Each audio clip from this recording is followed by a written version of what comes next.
Amanat yang diberikan kepada penyelenggara negara adalah melindungi, bukan mengeksploitasi. Kalau dikuasai oleh penyelenggara negara ya seperti ini jadinya.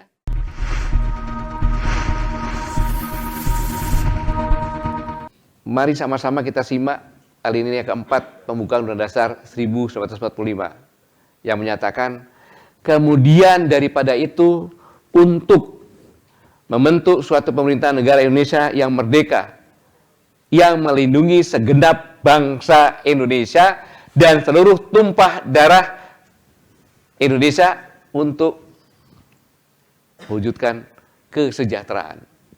Jadi jelas pengelola-pengelola negara ini dan pemerintah ini harus sadar bahwa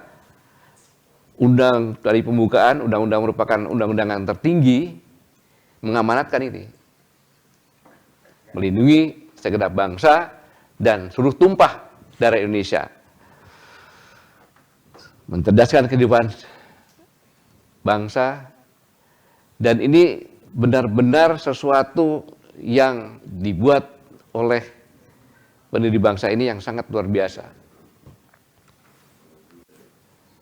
Maka teks dalam alinea keempat itu pembentukan suatu pemerintahan negara Indonesia dengan tujuan untuk melindungi segenap bangsa Indonesia yang kemudian baru diikuti dengan tujuan-tujuan yang lain.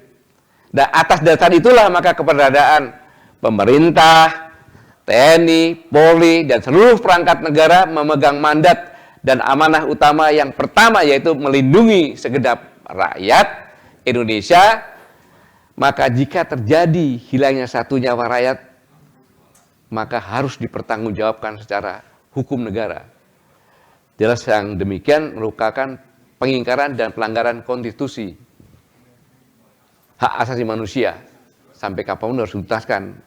Padahal akhir-akhir ini kita sering melihat kan, banyak yang hilang, udah biasa-biasa aja, hilang biasa-biasa aja, ini melanggar konstitusi itu.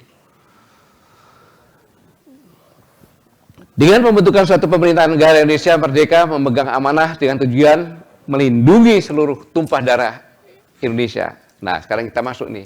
Apa maknanya? Tumpah darah merujuk pada teritorial seluruh tanah, tempat di mana penduduk bangsa Indonesia itu dilahirkan, berada dan mendiami suatu kawasan dengan berbagai sumber daya alam, seluruh kekayaan di atasnya, baik itu di permukaan dan di dalamnya. Dalam pada itu, amanat yang diberikan kepada penyelenggara negara adalah melindungi, bukan mengeksploitasi.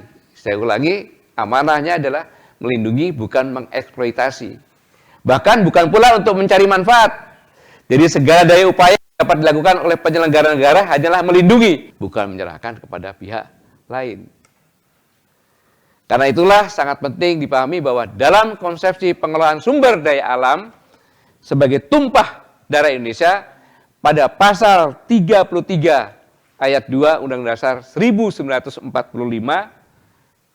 berbunyi, cabang-cabang produksi yang penting bagi negara dan yang menguasai hajat hidup orang banyak dikuasai oleh negara.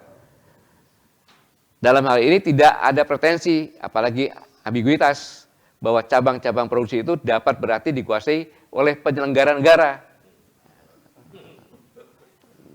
Ini jelas loh. Jadi, harus dipahami betul. Kalau dikuasai oleh penyelenggara negara ya seperti ini jadinya. Nanti dijelaskan sama para pembicara. Sangat salah dan keliru pengertian dikuasai oleh negara itu kepentingan didasarkan atas unsur untuk sebesar-besarnya bagi segenap rakyat Indonesia dan kepentingan pembangunan kewilayahan, bukan untuk kepentingan penyelenggara negara. Maka dalam proses penegakan hukum bagi penyelenggara negara kemudian muncul kausal pelanggaran berat sebagai bentuk memperkaya diri sendiri dan orang lain. Itu hukumnya. Kemudian pasal 33 ayat 3 Undang-Undang Dasar 1945 yang berbunyi, bumi, air, dan kekayaan alam yang terkandung di dalamnya dikuasai oleh negara dan dipergunakan untuk sebesar-besarnya kemakmuran rakyat. Rumusan yang sebesar-besarnya digunakan untuk kemakmuran rakyat di sini adalah merujuk pada segenap bangsa Indonesia yang pada 17 Agustus 1945 kemerdekaan dirinya itulah sejatinya rakyat, bukan barang. Yang dinyatakan rakyat itu bukan benda. Jadi kalau benda bisa dimiliki, kita nggak ada lagi sistem buruh atau apa yang dikuasai, tidak.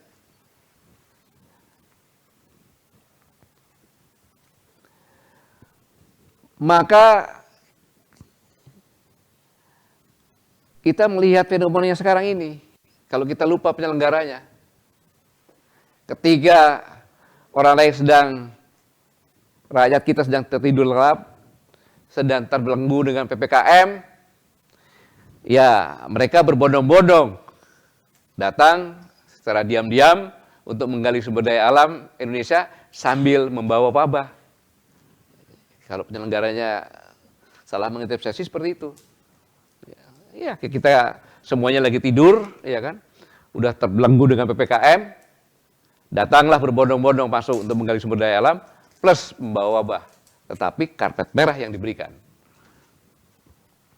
Ingat pesan Bung Karno, negara ini Republik Indonesia. Bukan milik kelompok manapun, juga agama atau kelompok etnis manapun, atau kelompok dengan adat dan tradisi apapun, tapi milik kita semuanya dari Sabang sampai Merauke. Selanjutnya, itulah yang dikatakan konsep nasionalisme.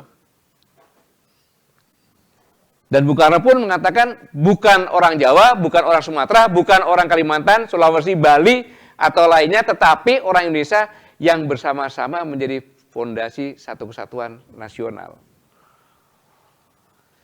Jadi konsepsi terbentuknya negara Indonesia merdeka itu memuat berbagai aspek kenegaraan yang sepenuhnya dilandasi oleh budaya moral yang sangat tinggi nilai kebangsaannya, penuh dengan cita-cita luhur dan sangat mulia untuk rakyat Indonesia.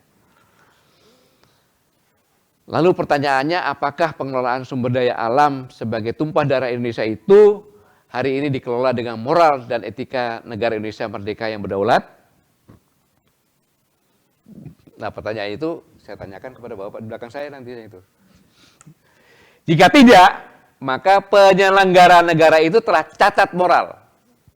Tidak lagi berdaulat memegang etika negara dan melanggar ketatanegaraan, telah gugurlah legitimasi moral sebagai penyelenggara negara.